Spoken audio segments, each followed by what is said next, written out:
Hi traders, welcome to my YouTube channel. This is Farm Boss. Disclaimer. Kumusta mga trade nyo? Nag-enjoy ba tayo sa bull run natin ngayon? Ito yung ating buying signal. So, sana kumikita kayo sa ating bull run. Kahit maikli pa lang siya. Check natin ang ating index. Pag ganitong mga bull run, saktong-sakto to sa ating mga breakout traders.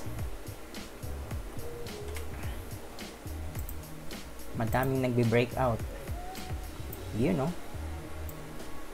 Kaya sana maano niya to. Magaya niya tong bull run na to. Itong part na to. Sana magaya niya yan. Pag nagaya niyan, masaya ang ating Pasko. Ilang percent din yan?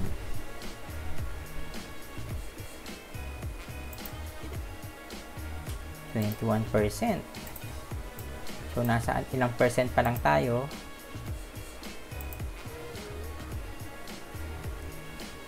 7% pa lang. Sana umabot dito sa 21% dito. Taas.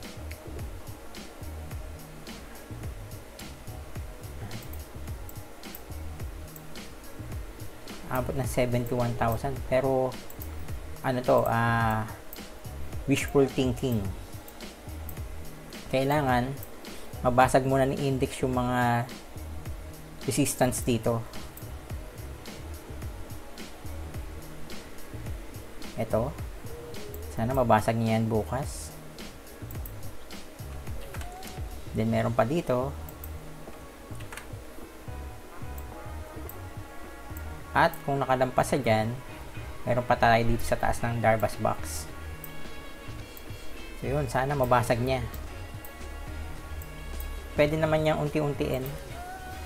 Kung naantog siya dyan, console lang siya ng konti hanggang sa ma-break niya to.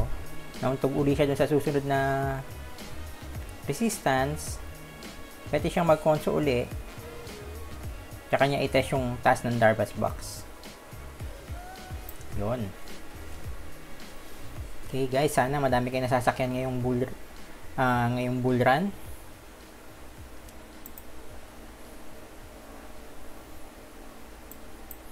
Congratulations sa mga kumikita. Okay, balik tayo sa ating buying signal. So, dito sa ating buying signal, nagdagdag ako ng AOTS. Ito yung isa sa filter natin dun sa ating screener.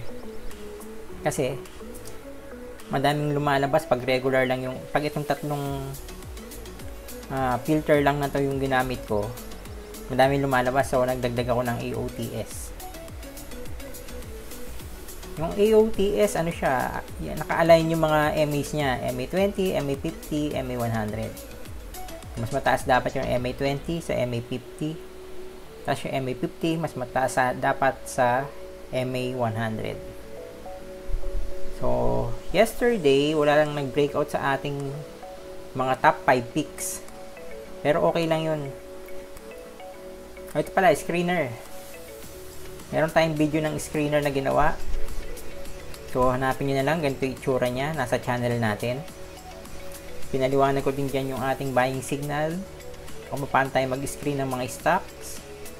And, kung paano nilalagay sa spreadsheet mga na-screen nating stocks. Dito. Yan, ganyan. Okay.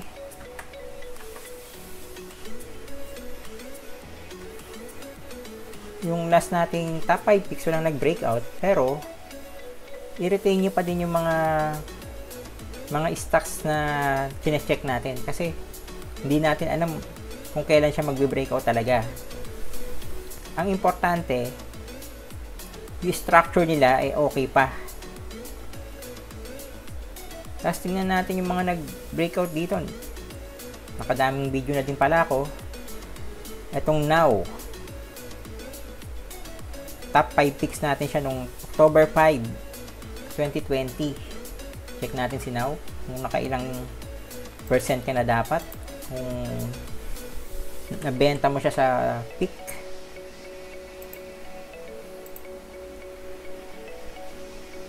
See now, dito, October 5.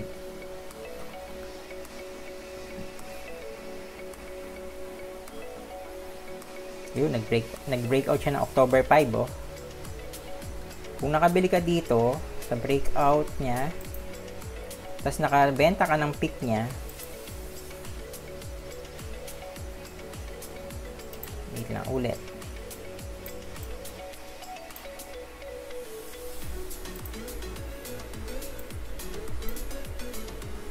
Yan, check ulit natin. October 5. Kung nakabili ka dito, sa part na to, okay, ilang percent gain ka dapat?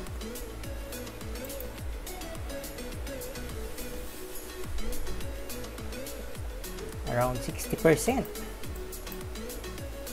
Grabe. Kung nakabenta ka dyan sa peak.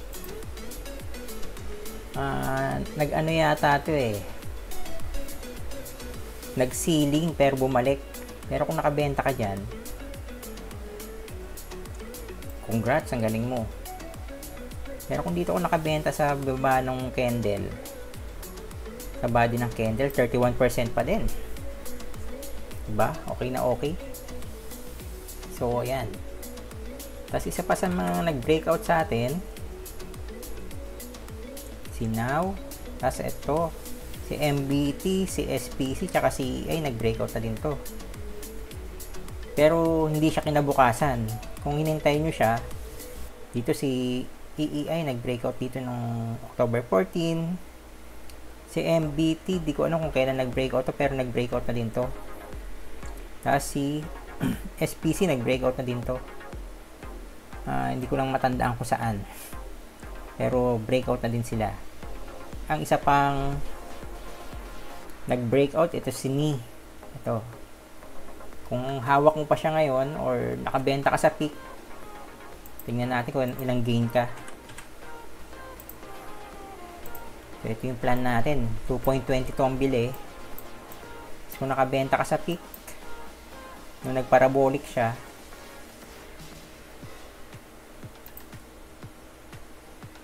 $24. Pero kung hawak mo pa siya ngayon, meron kang mga 18% pa. Ayan. Congrats sa mga nakakuha kay NI. Yung PX din, ito EEI nag-breakout. AGI, ayan, ganda ng pagka-breakout ni AGI. Anong date natin yan? October 15. Check natin si AGI.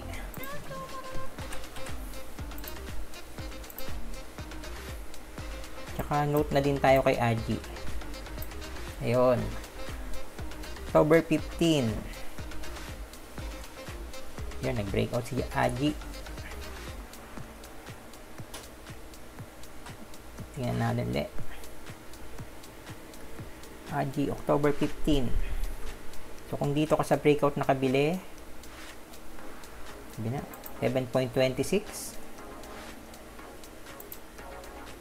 Nakabenta ka sa peak, meron kang 12%. Pero binabantayan ko pa din to si AGI kasi meron siyang isang major resistance na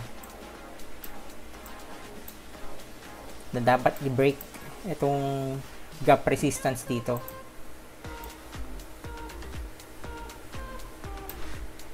Yan. Tapos ito, ang level nito is 8.02. Pag na-break niya dyan, medyo mataas yung gain mo. Medyo mataas yung tinitignan mong gain. Check natin pag na-break. 23% pa siya dyan sa susunod na resistance. Si AGI, wala siya sa ating top 5 picks today kasi nag-red candle siya.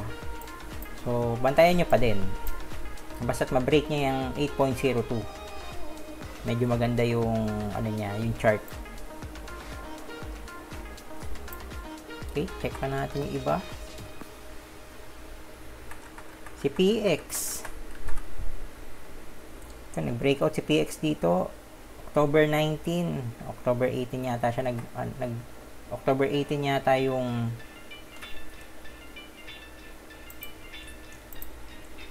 top 5 pick siya.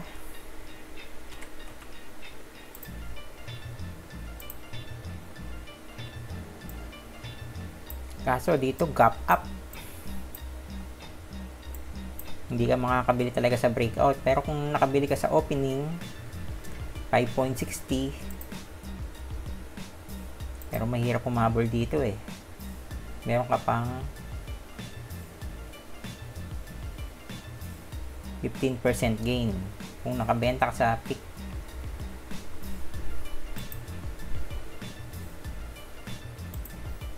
Usok na yung busan. Okay. Tapos yan, ano pa ba? Nickel, nag-breakout na din. Check natin yan si nickel. BSC, nag-breakout yan. Or, tsaka si home. Check natin si nickel. Si nickel, tsaka si AGI, parang pareho ng chart eh. Tsaka may iba akong nakikitang kaparehan nilang chart. Nagbe-breakout sila, tapos bumabalik. Dito natin sabi, di ba? Ito, nag-breakout siya nung October 19. So, kaya meron tayong 4% cut loss. Ito, dito siya nag-breakout. Kaya tayo may 4% cut loss kasi binibigyan natin yung stock ng konting leeway. Kahit bumalik siya sa box, bumalik siyang ganyan sa box, kung di pa umabot ng 4%, wag muna kayo magbenta kasi makikita mo naman may interest pa dito sa stock na to. Bigyan natin muna sila ng konting leeway bago tayo magbenta. So, pero sundin pa din natin yung ating 4% cut loss. So, si AGI, ganito din nangyari eh.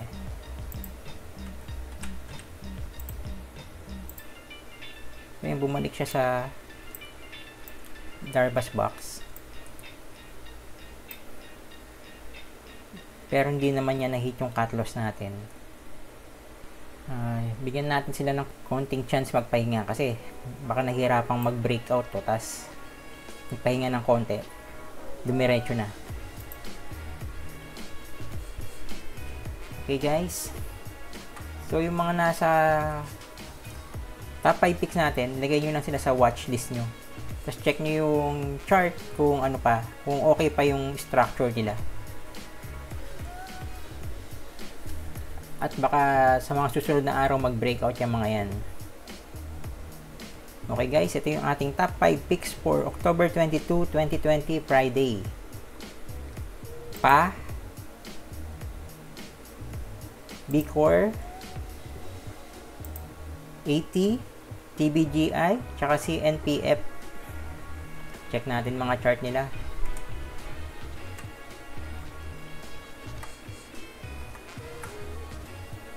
So, si Pa muna. PHA. Ito, nasa top 5 picks natin to. Gumalaw ng konti pero hindi siya nag-break.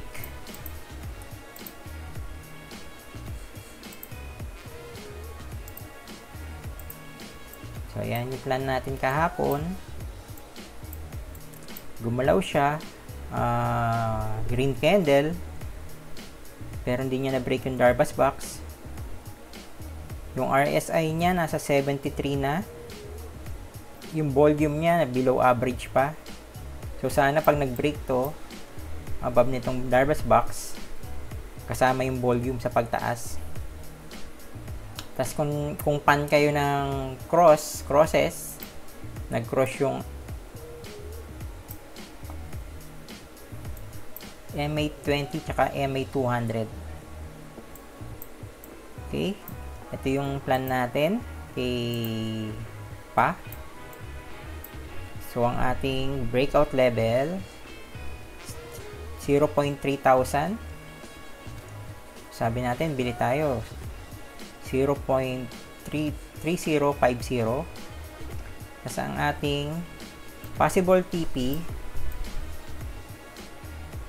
dito natin nakuha sa mga resistance dito. Possible TP is 0.3400. Possible gain natin is 13.19%. So, pasok siya sa ating profit loss ratio. Sa ating cut loss, nakuha natin to sa ating spreadsheet ng trade plan, 0.2950, 4% cut loss. So, ayan yung plan pa din natin kay PHA. So, next, Bicor. Ayan, si Bicor bumalik sa ating top 5 picks. Nag-red candle siya ng ilang araw, pero ito, bumalik na siya.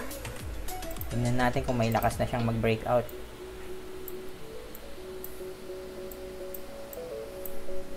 Uy, green candle pala siya, 3 araw. So, nagpahinga muna siya nung first natin siyang nilagay sa top 5 picks. Tapos ngayon, paakyat na naman uli yung kanyang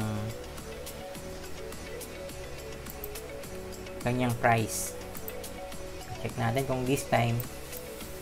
So, maganda naman tong pinakita ni Bicor kasi yung lows niya, makikita nyo, nag-form siya ng lower high. So, hindi na pinapababa sa dating resistance yung kanyang price. So, magandang pangitain yan. Isang stock. Check natin kung mabibreak niya tong breakout level niya na 3.46. Sabi natin dito sa plan, buy tayo 3.47. Paglampas ng breakout level niya, TP natin nakuha dito sa mga resistance dito, part na to. Possible gain is 20.17%. So, maganda rin yung kanyang PL ratio. Kung 4% yung ating cut loss. So, ang possible TP natin is 4.16. Kasi ang ating cut loss is 3.38. 4% cut loss. So, yan yung plan natin kay Bicor. Okay, next. AT. So, ito nasa top 5 picks natin to kahapon. Gumalaw siya ng konti pero hindi siya nag-breakout. Retain pa din natin siya sa ating top 5 picks. So, check natin ang kanyang levels. Below average ang kanyang volume. Tapos ang kanyang RSI is 64.89. Tingnan natin kung kailan siya mag-break ng Darvas box. Ito yung plan natin. Plan natin kahapon, kanyang breakout level is 4.40. So, buy tayo 4.41. So, may nakuha tayong resistance dito. Ginamit nating TP level niya dito. Yun, madaming nag-support yan. So, ngayon, dating support, ngayon resistance na. Diyan tayo magti-TP. 5.02, possible gain is 9%. Ang ating 4% cut loss is 4.28.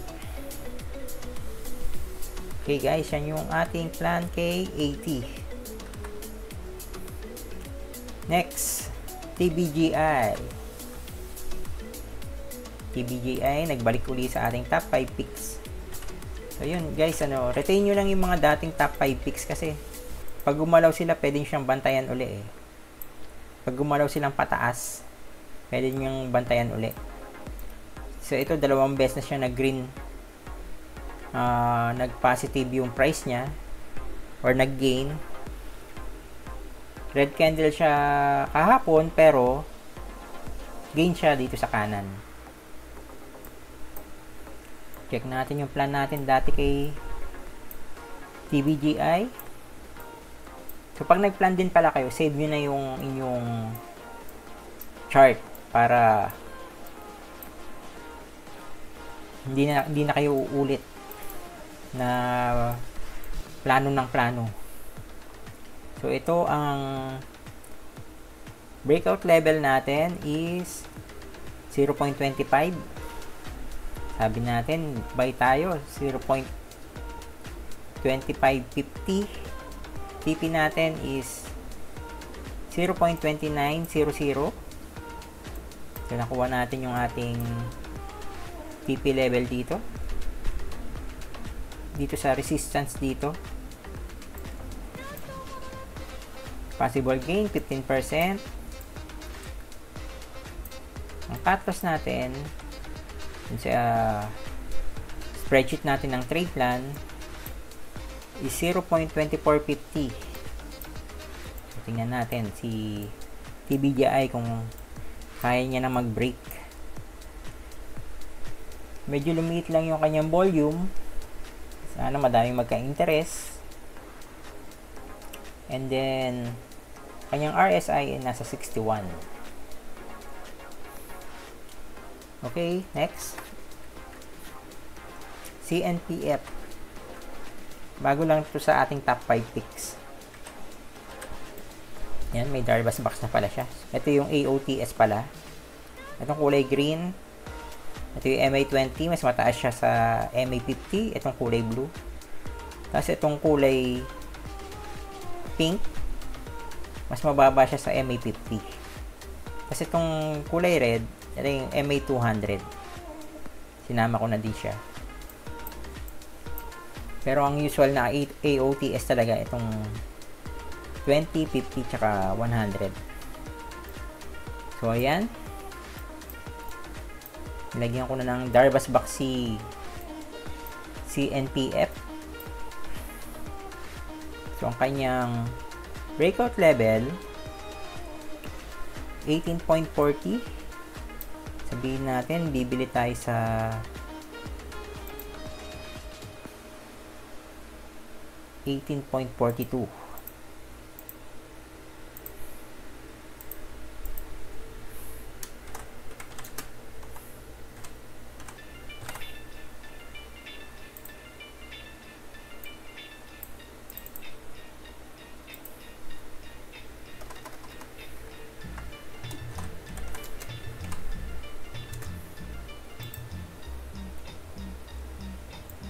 Tapos itong CNPF pala, nasa all-time high na siya.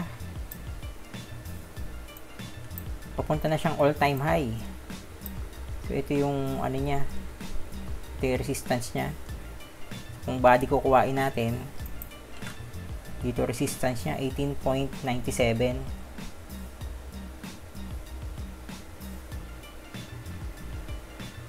Tapos, wala nang kasunod dito sa kaliwa.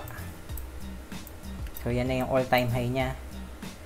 All-time high niya is 19.20 yata. Check natin. Ito. 19.20 nga. Lapit na siya dito sa resistance niya. Pero ang ginagawa ko dito, kung magbe-breakout siya dito sa Darvas box, bibili na akong kalahati.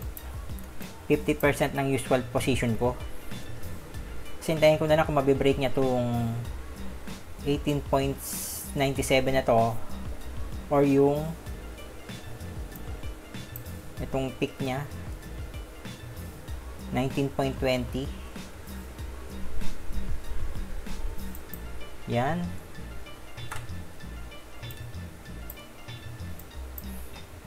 So, yan. Bibili ko dito, 18.42. Kung ma-break siya dyan, ma-break niya yan, 50% ng position. Or 50% nung usual na pinambibili mo ng stocks. Maliit lang yung TP, pero tingin ko kaya niyang basagin niya yan. Ang 4% na lang. So, bili ka dito. Pag labas ng Darvas box, bili ka ng 50% ng position mo. Tapos, hintayin mong mabasag tong all-time high niya. Usually, mangyayari naman dyan. Tingin ko, hindi siya pera na lang kung may masamang mangyayari sa Pilipinas. Pero, tingin ko pag ganyan, magko-console lang siya dito sa taas ng Darvas box. Tingnan natin kung gaano katagal, pero eventually baka mabasag niya itong all-time high.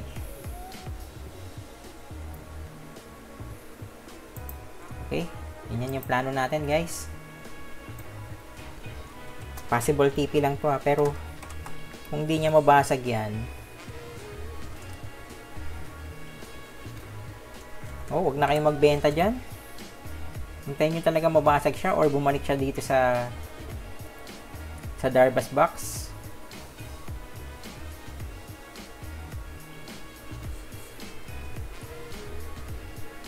Minsan-minsan lang kasi tayo nagkaka all time high. So, lagay ko na lang din TP para meron tayong nakalagay dyan 19.20. So 80H niya to, all time high. Pwede ka na siguro mag 50% dito, pero kung ako yung tatanungin, pabayaan ko lang yung full position ko kung yung 50% na position ko pala diyan. Tapos pag nabasag niya to, tsaka ako bibili nung another 50% ko. So, tapos blue sky na tayo. Hindi na natin alam kung wala nang resistance na susunod.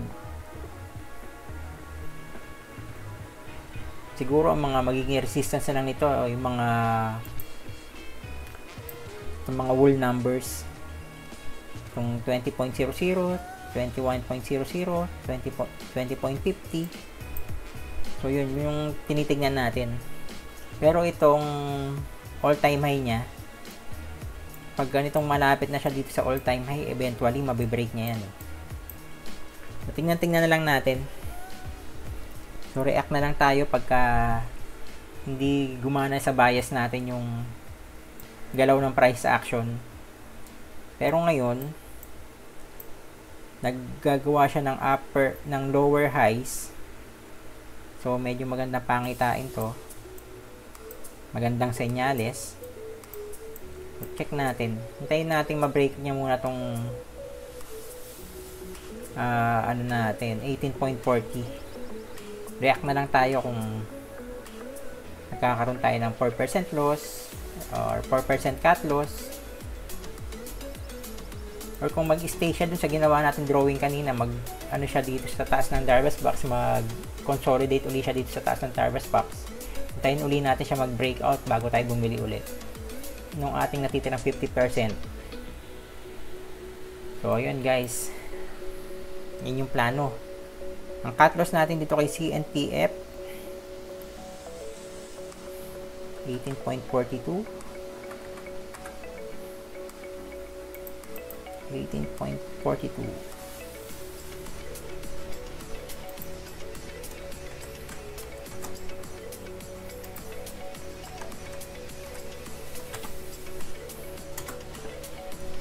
$17.94. Ito 17.94.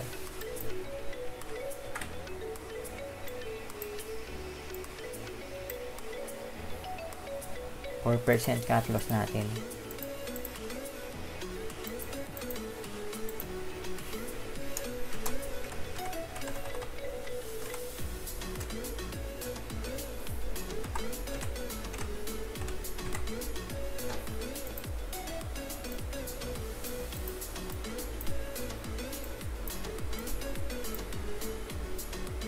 Tapos kahapon may volume siya. Above average yung volume niya.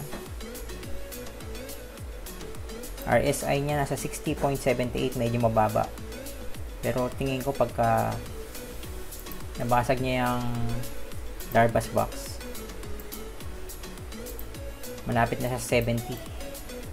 Sakto pa din, 50% pa din bilhin natin nun, di ba? Pagka wala pa sa 70 yung RSI, tas lumabas sa Darvas box, 50% nung usual position natin yung nilalagay natin. Magsi-70 siya siguro pagka lampas dito sa all-time high niya. Ibili na uli natin yung 50% nung usual position natin. Okay guys, yan yung plan natin kay CNPF.